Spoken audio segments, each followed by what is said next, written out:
Voici le dernier moment d'Henri Cartier-Bresson, l'homme qui avait fait du monde entier son théâtre et de chaque seconde une éternité. Avant de fermer les yeux à jamais, il aurait confié à un proche qu'il n'avait jamais réellement appartenu à aucune époque, mais seulement à l'instant. Une confession qui, rétrospectivement, choque et fascine, car toute sa vie avait été une quête désespérée de ce qu'il appelait l'instant décisif. Personne ne parle de cette scène intime, ce silence troublant dans sa maison de Montjustin, en Provence, où il s'était retiré loin des projecteurs.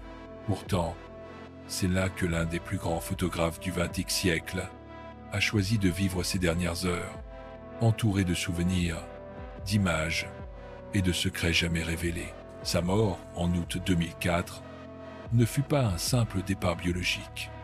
Elle fut l'épilogue d'un combat intérieur entre l'artiste qui voulait tout voir, tout saisir, et l'homme qui voulait disparaître dans l'ombre. Henri Cartier-Bresson n'était pas seulement un photographe. Il était un chasseur de vérité, un témoin des bouleversements du siècle, la guerre d'Espagne, la libération de Paris, l'après-guerre, la Chine de Mao, l'Inde de Gandhi au moment de son assassinat. Ces clichés sont devenus des icônes. Mais derrière l'objectif se cachait un homme obsédé par la fuite du temps, hanté par l'idée que chaque image n'était qu'un fragment perdu de l'existence. Le public a toujours vu en lui un génie, mais rarement un être vulnérable. Pourtant, ses proches parlent d'un Cartier-Bresson qui, à la fin, se méfiait des appareils photo, refusait d'être photographié lui-même, comme si le maître de l'instant décisif avait peur de laisser une dernière image de lui, figée, définitive. C'est ce paradoxe, presque tragique, qui donne à ces derniers instants une aura de mystère. Aujourd'hui, nous allons plonger dans ces zones d'ombre, ces succès immenses, mais aussi ces doutes, ces silences, ces retraits soudains. Car il y a une vérité que l'histoire officielle tait.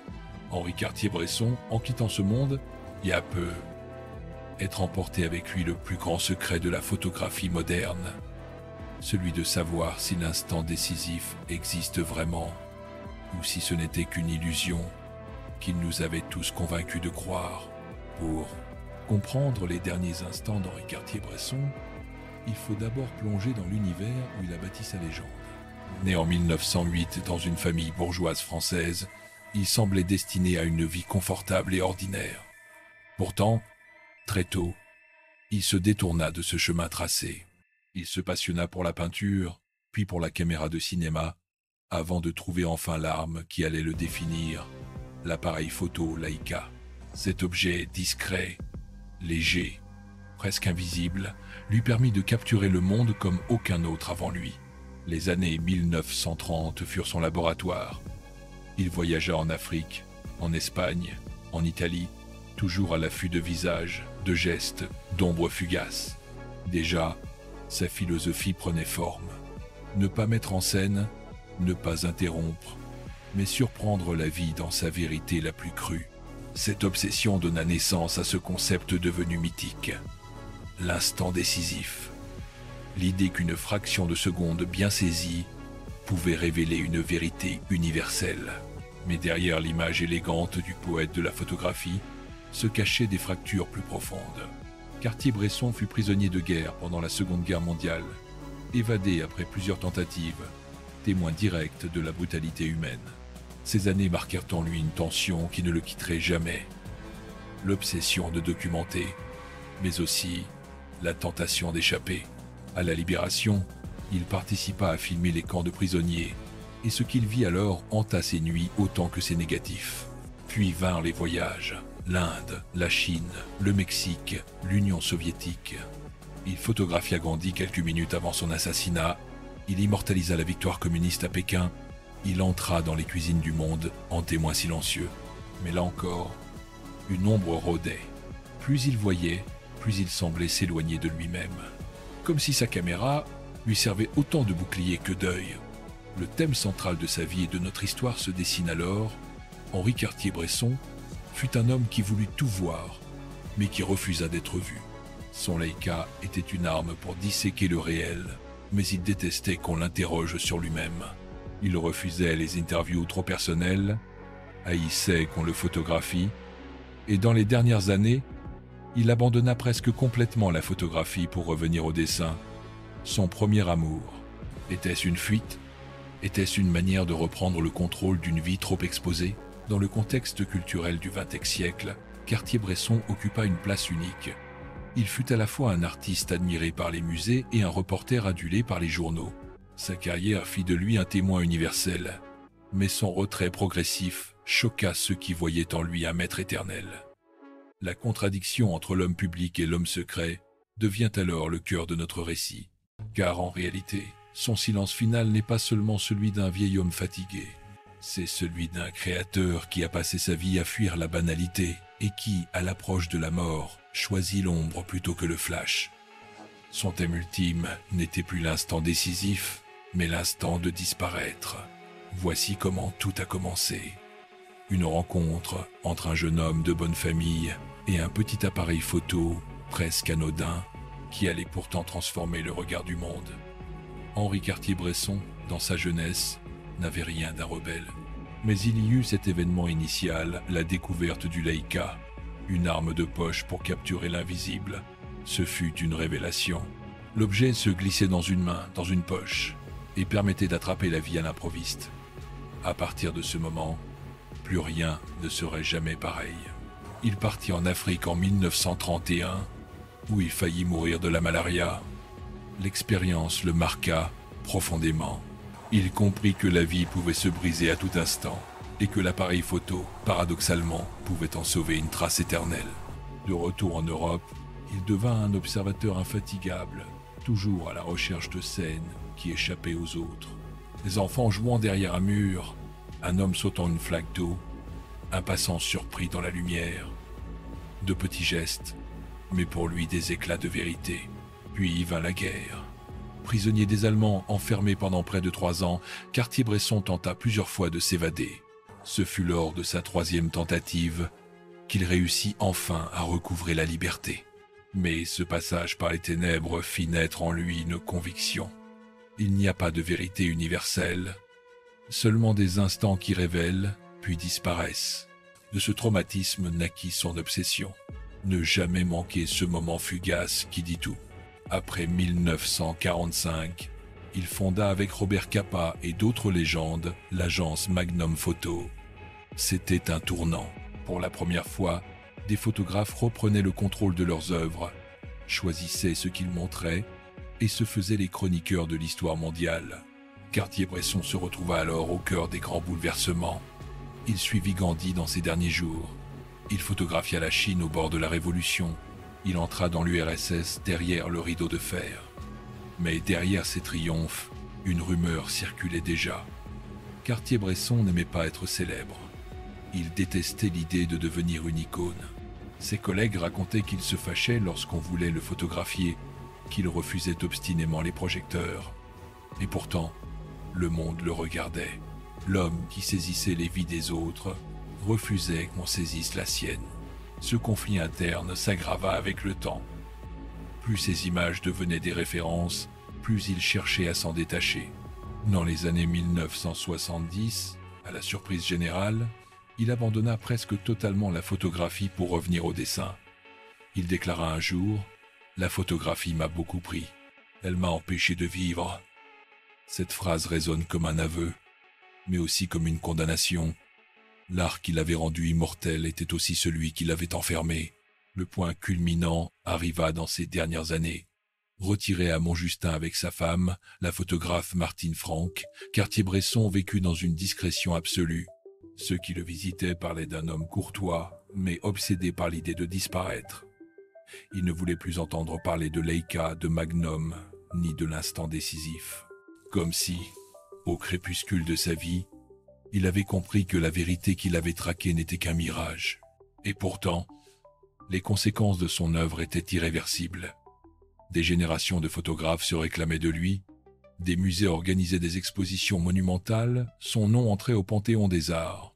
Mais lui, Henri Cartier-Bresson, ne voulait plus rien savoir. Sa grandeur publique contrastait avec une fuite intime, presque tragique. Ainsi se dessine le paradoxe ultime. Un homme qui avait construit sa légende sur l'instant décisif, mais qui, au seuil de la mort, refusa d'offrir un dernier instant à la postérité. Il avait capturé le monde, mais il choisit de s'effacer de ce monde dans un silence presque cruel. Sa conclusion fut donc double. L'apothéose d'un génie reconnu par tous et l'ombre d'un homme qui voulait redevenir invisible. Il y a une vérité que peu osent dire. Henri Cartier-Bresson, maître incontesté de la photographie moderne, détestait la photographie dans ces dernières années. Oui, celui qui avait bâti son empire visuel sur le Leica et qui avait inspiré des générations entières en vint à rejeter l'instrument de sa gloire. C'est ce paradoxe noir qui, aujourd'hui encore, intrigue les historiens, les artistes et les amateurs. L'événement déclencheur remonte aux années 1970, alors que son nom est déjà inscrit dans toutes les encyclopédies et que ses clichés circulent dans le monde entier. Cartier-Bresson décide brutalement de se détourner de l'appareil photo. Les rumeurs fusent. Certains disent qu'il était fatigué de revivre les horreurs de la guerre à travers ses clichés. D'autres affirment qu'il ne supportait plus le culte de la célébrité. Mais une confidence glissée à un ami éclaire une part du mystère. Photographier, c'est voler un instant, et je n'ai plus envie de voler. Ce rejet surprenant prend des allures de scandale dans le milieu artistique. Comment un photographe célébré pour sa quête de vérité pouvait-il renier son propre langage ?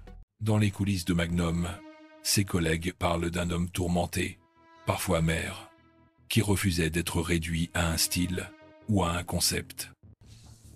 Il se fâchait lorsqu'on lui rappelait son fameux « instant décisif », comme si cette formule était devenue une prison dont il ne pouvait plus sortir. Une autre rumeur circulait. Cartier-Bresson aurait brûlé ou caché certains de ses clichés les plus intimes, ceux qui le montraient lui, ses proches ou ses moments de faiblesse. Ces images, selon certains témoignages, auraient pu bouleverser l'image publique du maître. Était-ce un moyen de protéger sa légende ou simplement une peur panique d'être figé à son tour dans l'œil de l'objectif? Ce conflit atteint son point culminant dans ces dernières années à Montjustin. Ses proches racontent qu'il refusait obstinément d'être photographié, même par des amis. Quand un journaliste tenta de le surprendre, il entra dans une colère froide et lui lança « Je ne suis pas un spectacle ». Derrière ces mots se cache une vérité plus sombre. Cartier-Bresson, toute sa vie voyeur du monde, craignait désormais le regard des autres, et les conséquences furent frappantes. Tandis que les musées organisaient des rétrospectives grandioses, lui s'effaçait. Tandis que le public célébrait son génie, lui se murait dans le silence. Les médias, déconcertés, le décrivaient comme un ermite, une figure fantomatique. Le contraste entre la gloire publique et la disparition volontaire fit couler beaucoup d'encre. Certains critiques allèrent jusqu'à dire qu'il trahissait la photographie en refusant de continuer. Mais ce que les médias ne voyaient pas, c'était l'homme derrière la légende. Dans son intimité, Cartier-Bresson revenait à ses premières amours, le dessin et la peinture. Il passait des heures à croquer des visages, des paysages, des corps, retrouvant un rapport plus direct, plus humble à la création. Dessiner, c'est respirer, confia-t-il un jour. C'était peu, être la clé de son mystère. Il avait cherché toute sa vie à saisir l'instant, mais il avait fini par comprendre qu'aucun instant ne pouvait être vraiment capturé. Le public, lui, réagit avec une fascination mêlée d'incompréhension. Comment accepter que le plus grand photographe du siècle renonce à la photographie ? Certains y virent une leçon de sagesse. L'art est un passage, non une fin. D'autres y virent une contradiction insupportable. Mais tous furent émus par ce silence final, ce refus de livrer une dernière image. Henri Cartier-Bresson n'offrit pas d'adieu théâtral. Son départ, en 2004, fut discret, presque secret, à l'image de ces dernières décennies. Mais cette disparition silencieuse fut peu, être son geste le plus fort, comme un ultime instant décisif, non pas photographié, mais vécu. Celui de se retirer, d'échapper, de disparaître, avant que le monde ne le capture. Et c'est là que se révèle la vérité noire. Cartier-Bresson nous avait fait croire toute sa vie que l'instant décisif pouvait être fixé, mais lui savait qu'il n'était qu'une illusion. Son ultime geste fut de briser cette illusion, en emportant avec lui le mystère de savoir si un instant peut vraiment être retenu. Il est temps maintenant de livrer l'opinion de la chaîne, non pas comme une vérité absolue, mais comme une lecture, une interprétation face au mystère Cartier-Bresson. Henri Cartier-Bresson est un paradoxe vivant, devenu un paradoxe éternel. D'un côté, il incarne le triomphe de la photographie moderne, le témoin indispensable du XXe siècle, celui qui a fixé pour toujours les visages de la guerre, de la liberté, de la misère et de la joie. De l'autre, il fut un homme qui, à la fin de sa vie, a tourné le dos à l'appareil photo comme si toute sa gloire n'était qu'un fardeau. Cette contradiction n'est pas une faiblesse, mais peut être la preuve d'une lucidité absolue. La chaîne voit en lui un artiste qui a compris, mieux que quiconque, que l'art ne peut jamais enfermer la vie. Chaque cliché, aussi parfait soit-il, reste une trahison partielle du réel. L'instant décisif, célébré dans le monde entier, n'était peut être pas une vérité, mais une métaphore, une croyance poétique. Et Cartier-Bresson, en s'effaçant, nous rappelait qu'aucune photographie ne peut remplacer l'expérience vécue. Certains diront qu'il a trahi la photographie en refusant de continuer. Nous pensons, au contraire, qu'il a offert une leçon ultime. L'art véritable est une quête sans fin, et il n'existe pas de fidélité éternelle à un médium. En revenant au dessin, il a rappelé que l'artiste est avant tout un regard, une sensibilité, et non une technique figée. Ce geste de rupture, aussi déroutant soit-il, fut une manière d'affirmer sa liberté. Nous croyons aussi que le silence de Cartier-Bresson fut volontairement provocateur. En refusant de donner un dernier cliché, il a laissé le monde entier dans l'attente, dans la frustration, dans l'énigme. C'était peu, être là son ultime chef-d'œuvre. Créer une absence plus forte qu'une image. Car dans l'histoire de l'art, rares sont ceux qui osent disparaître ainsi, sans adieu, sans conclusion. Et vous, spectateurs, comment percevez-vous ce choix ? Est-ce une fuite, un renoncement, ou au contraire, un acte de courage ?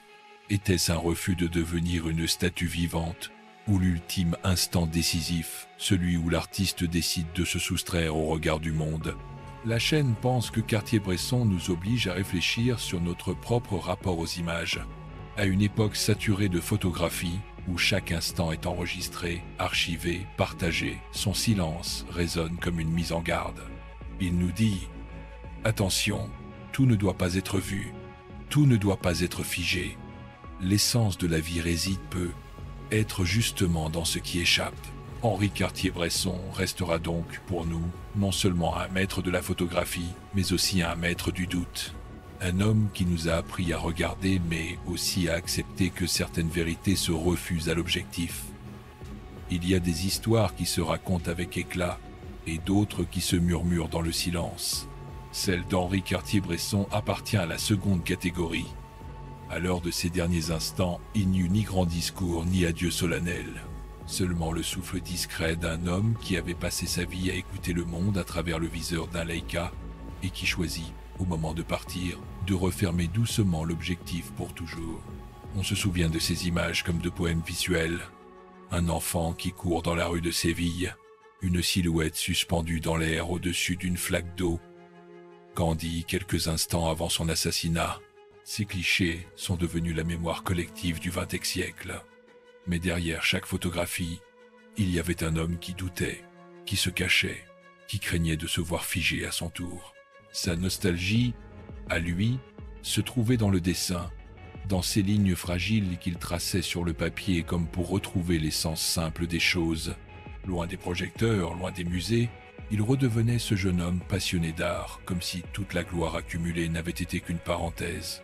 C'est ce retour aux origines qui donne à sa fin un parfum de cercle bouclé, l'artiste qui termine là où il avait commencé. Aujourd'hui, son héritage nous hante encore. Ses photographies continuent de nous parler, non pas comme des reliques figées, mais comme des instants qui vivent à travers nous.